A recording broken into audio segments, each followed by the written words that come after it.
बच्चों, क्या आप जानते हो कि फोर्स क्या है? Force is defined as push और pull on a body.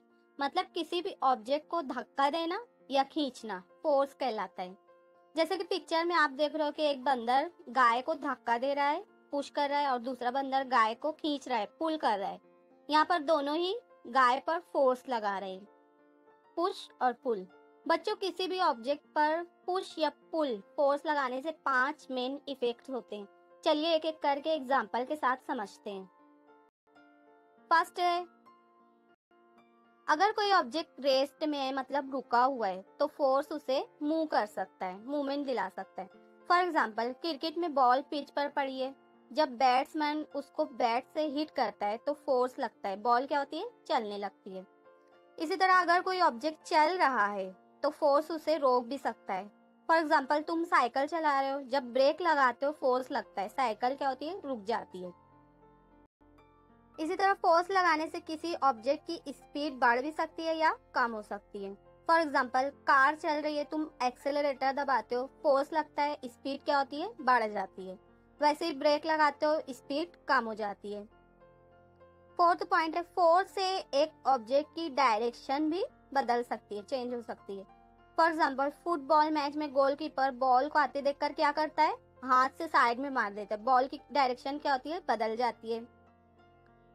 Force लगाने से एक ऑब्जेक्ट का शेप भी बदल सकता है। फॉर एग्जाम्पल, एक रबर की बॉल को लेकर जोर से प्रेस करो, बॉल क्या होती है, कंप्रेस हो जाती है और उसका शेप चेंज हो जाता है। तो ये थे 5 इफेक्ट्स। फोर्स लगाने से ये 5 इफेक्ट्स होते हैं। तो अब हम बात करते हैं बैलेंस फोर्स की।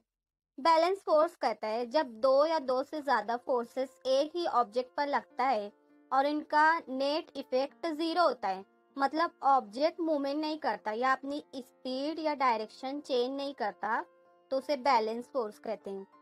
चलिए इस स्टेटमेंट को डेली लाइफ के एग्जांपल के थ्रू समझते हैं। फॉर एग्जांपल, एक बॉक्स को दो लोग अपोजिट डायरेक्शन में 50 न्यूटन की फोर्स से पुश कर रहे हैं, धक्का दे रहे हैं। तो क्या होगा, यहाँ पर लेफ्ट साइड से फोर्स F1 होगा 50 न्यूटन, राइट साइड से फोर्स F2 होगा 50 न्यूटन। अब इनका नेट फोर्स निकाले तो यहाँ पर बैलेंस फोर्स का फॉर्मूला है F net equal to F1 minus F2। F1 और F2 की वैल्यू पुट करने पर हमें F नेट क्या मिल रहा है, 0। इसलिए अगर एक ऑब्जेक्ट पर दोनों साइड से इक्वल फोर्स लगाया जा रहा हो तो नेट फोर्स हमेशा 0 होता है। इसलिए बॉक्स यहाँ पर अपनी जगह से हिलेगा भी नहीं। इसके एक और एग्जांपल है, टग ऑफ वॉर। आपने खेला होगा। दोनों टीम अगर 100 न्यूटन की इक्वल फोर्स लगाती है, रोप क्या होती है, हिलती भी नहीं। इसलिए ये एक बैलेंस फोर्स की एग्जांपल है। बैलेंस फोर्स की इक्वेशन है F net equal to F1 minus F2। यहाँ पर F1 फर्स्ट डायरेक्शन का फोर्स है, F2 अपोजिट डायरेक्शन का फोर्स है, F नेट रिजल्टेंट फोर्स है। ये तो था बैलेंस फोर्स। अब हम बात करते हैं अनबैलेंस फोर्स की। जब दो या दो से ज्यादा फोर्सेस एक ऑब्जेक्ट पर लगते हैं और नेट इफेक्ट 0 नहीं होता, तो ऑब्जेक्ट मूवमेंट करता है। यहाँ पर क्या हो रहा है, ऑब्जेक्ट मूवमेंट करता है। बैलेंस फोर्स में ऑब्जेक्ट मूवमेंट नहीं कर रहा था, तो ऑब्जेक्ट मूवमेंट करता है और स्पीड बढ़ती है या डायरेक्शन चेंज होती है, उसे अनबैलेंस फोर्स कहते हैं। इसे भी एक एग्जांपल से समझते हैं। एक बॉक्स पर अगर एक तरफ से एक आदमी 70 न्यूटन फोर्स लगा रहा है और दूसरी तरफ से एक आदमी 50 न्यूटन फोर्स लगा रहा है, तो अगर लेफ्ट साइड से F1 होगा 70 न्यूटन और राइट साइड से F2 होगा 50 न्यूटन। अब इनका नेट फोर्स निकाले तो F net equal to F1 minus F2, इसकी वैल्यू को पुट करेंगे तो हमें F नेट क्या मिल रहा है, 20। इसका मतलब है यहाँ पर बॉक्स लेफ्ट साइड से मूव करेगा क्योंकि यहाँ इधर से फोर्स ज्यादा लग रहा है। इसी तरह अगर एक फुटबॉल ग्राउंड पर पड़ी हो, अगर उसे तुम किक मारो तो तुम्हारी लगाई गई फोर्स ग्रेविटी से ज्यादा है, इसलिए बॉल क्या करेगा, मूवमेंट करने लगेगा, मोशन में आ जाएगा। ये एक अनबैलेंस फोर्स की एग्जांपल है। अनबैलेंस फोर्स की इक्वेशन है F equal to M into A। ये फोर्स की इक्वेशन है और आगे इसे आप सेकंड लॉ में भी पढ़ेंगे, Newton second law of motion में, और ये बहुत ही इंपॉर्टेंट फॉर्मूला है। यहाँ पर F अनबैलेंस फोर्स है और M यहाँ पर ऑब्जेक्ट का मास है, A ऑब्जेक्ट पर प्रोड्यूस होने वाला एक्सेलरेशन है। यहाँ पर F जो फोर्स है वो ऑब्जेक्ट पर जो फोर्स अप्लाई किया गया है, अनबैलेंस फोर्स, वो है एक्सटर्नल फोर्स है। अब हम बात करते हैं इनर्शिया की। इनर्शिया कहता है किसी भी ऑब्जेक्ट की एक प्रॉपर्टी होती है कि वो अपनी करंट कंडीशन को चेंज नहीं करना चाहता, बोलता है नो। अगर वो रेस्ट में है, मतलब रुका हुआ है, तो रेस्ट में ही रहना चाहता है, आराम ही करना चाहता है। अगर वो मोशन में है, कांस्टेंट स्पीड से चले जा रहा है, तो वही स्पीड से उसी डायरेक्शन में चलते रहना चाहता है, अपनी डायरेक्शन भी चेंज नहीं करना चाहता। जब तक उस पर एक्सटर्नल फोर्स नहीं लगता, ऑब्जेक्ट अपना स्टेट ऑफ रेस्ट या state of uniform motion change नहीं करना चाहता। इस प्रॉपर्टी को इनर्शिया कहते हैं। फॉर एग्जाम्पल, एक फुटबॉल जमीन पर पड़ी है, मतलब बॉल रेस्ट में आराम कर रही है। जब तक कोई किक नहीं लगाता, फुटबॉल वैसे ही रेस्ट में रहेगी। एक कार 60 किलोमीटर की स्पीड से एक सीधी रोड पर चले जा रही है। इसकी मोशन कैसी है? Uniform motion. कार चले जा रही है। अगर कोई ब्रेक ना लगाए, कार इसी स्पीड और इसी डायरेक्शन में चलती रहेगी। अब हम बात करते हैं types of inertia. First type है inertia of rest. Inertia of rest क्या कहता है? जब कोई ऑब्जेक्ट रेस्ट में होता है तो अपनी रेस्ट की स्टेट को बदलना नहीं चाहता जब तक उस पर कोई एक्सटर्नल फोर्स ना लगाया जाए। फॉर एग्जाम्पल, अगर टेबल पर किताब रख दी जाए तो वो वहीं पड़ी रहेगी, क्योंकि वो अपनी रेस्ट की स्टेट को मेंटेन रखे हुए, और जब तक उसे कोई उठा ना ले या धक्का देकर गिरा ना दे, वो वैसे ही रखी रहेगी। इनर्शिया की सेकंड टाइप है inertia of motion. Inertia of motion कहता है जब कोई ऑब्जेक्ट मोशन में होता है तो वो अपनी मोशन की स्टेट को मेंटेन करना चाहता है, बदलना नहीं चाहता जब तक उस पर कोई एक्सटर्नल फोर्स ना लगे। फॉर एग्जाम्पल, फुटबॉल को किक करने के बाद वो मोशन में रहेगा, लेकिन फ्रिक्शन और एयर रेजिस्टेंस उसे रोक देते हैं। इनर्शिया की थर्ड टाइप है inertia of direction. Inertia of direction कहता है जब कोई ऑब्जेक्ट किसी डायरेक्शन में मूवमेंट कर रहा होता है तो वो सेम डायरेक्शन में मूव करना चाहता है जब तक उस पर कोई एक्सटर्नल फोर्स डायरेक्शन चेंज करने के लिए ना लगाई जाए। फॉर एग्जाम्पल, साइक्लोन के दौरान, जिसे हम बवंडर कहते हैं, हवा एक डायरेक्शन में चल रही होती है, लेकिन अगर उसके सामने बड़ा पहाड़ आ जाए तो हवा का डायरेक्शन बदल जाता है। ये एक्सटर्नल फोर्स का काम है। अब हम बात करते हैं कि इनर्शिया और मास, इनके बीच क्या रिलेशनशिप है। यू नो दैट एक ऑब्जेक्ट की अपनी मोशन या रेस्ट की स्टेट चेंज ना करने की आदत को क्या कहते हैं? इनर्शिया।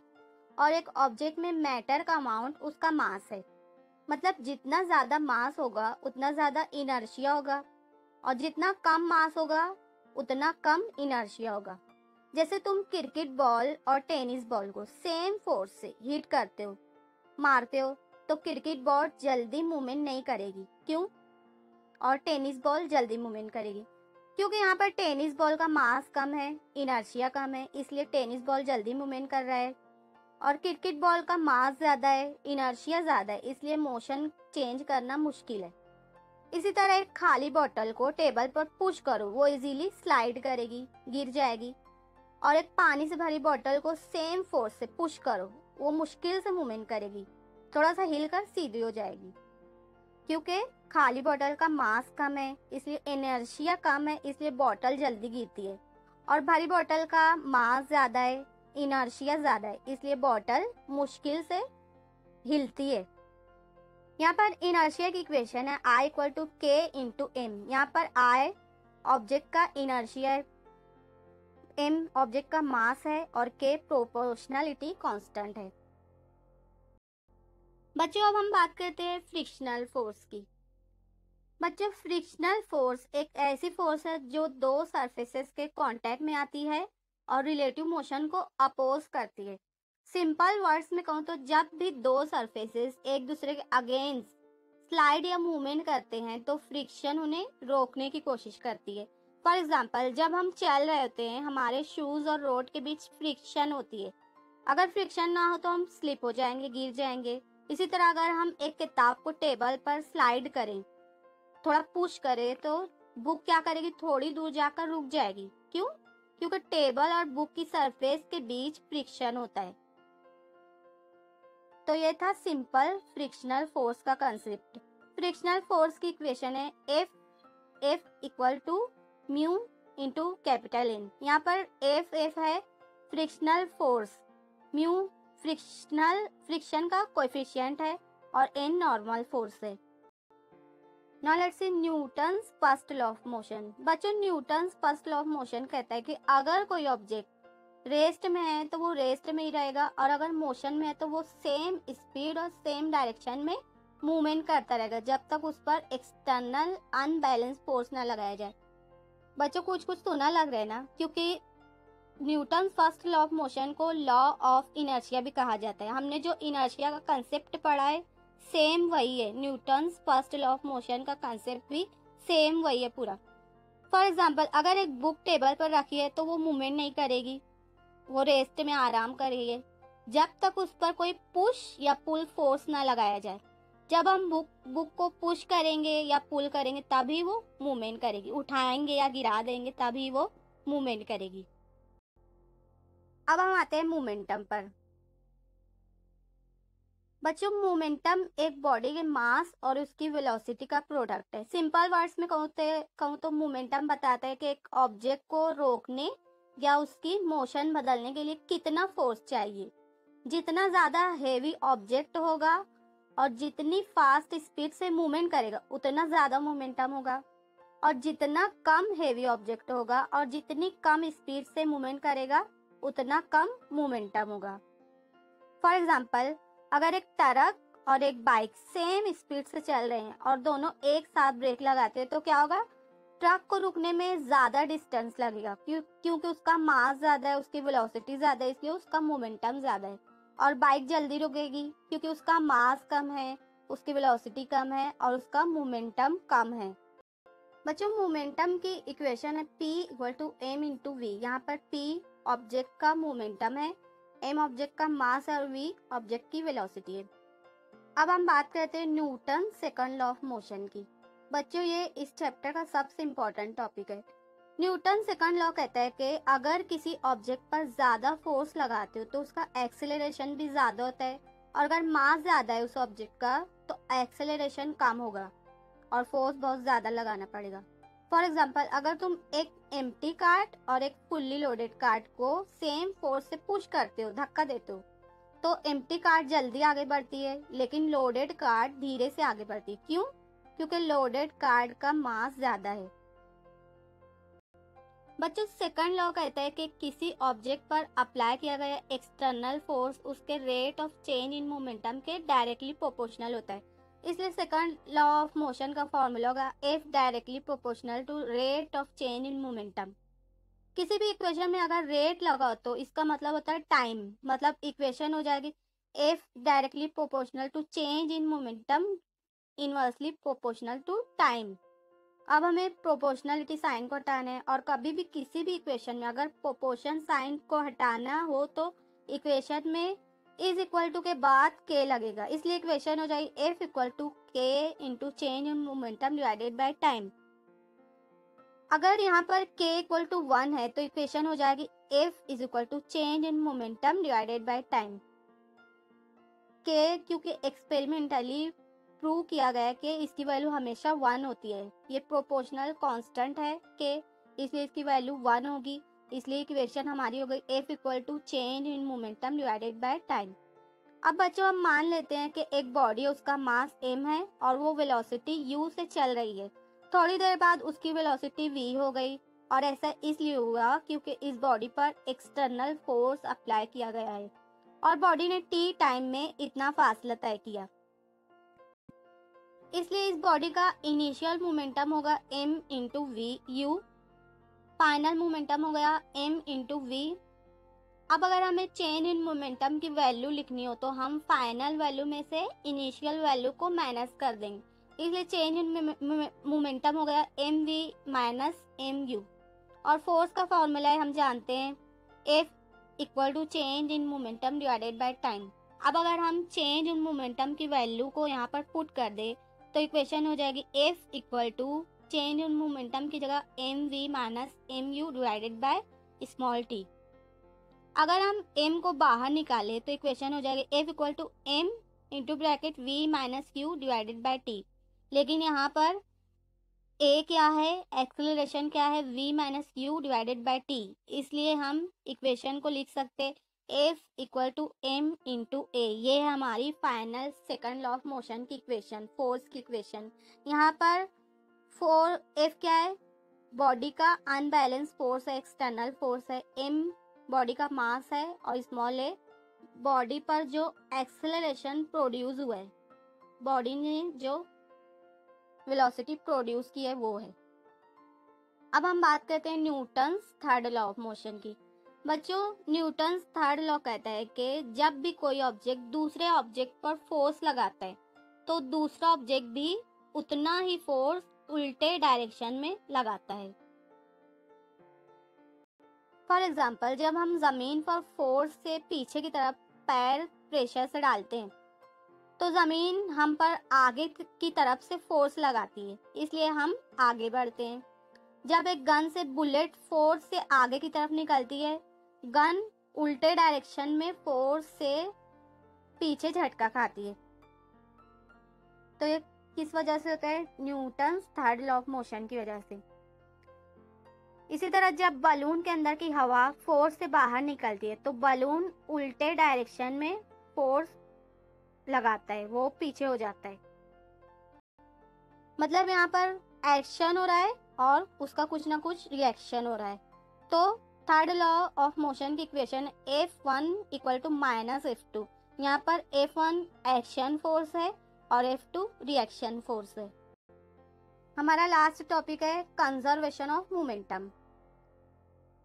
अगर किसी सिस्टम पर कोई एक्सटर्नल फोर्स एक्ट नहीं करती तो उस सिस्टम का टोटल मोमेंटम कांस्टेंट रहता है।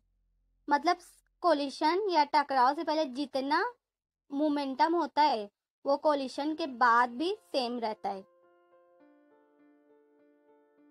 फॉर एग्जाम्पल, अगर एक बॉल रेस्ट में है, आराम कर रही है, रुकी हुई है, और एक मूविंग बॉल उससे आकर टकराए तो रेस्ट में रखा बॉल थोड़ा पीछे हो जाता है। लेकिन यहाँ पर कोलिशन से पहले भी बॉल का मोमेंटम 0 था और कोलिशन के बाद भी बॉल का मोमेंटम 0 रहेगा। बच्चों,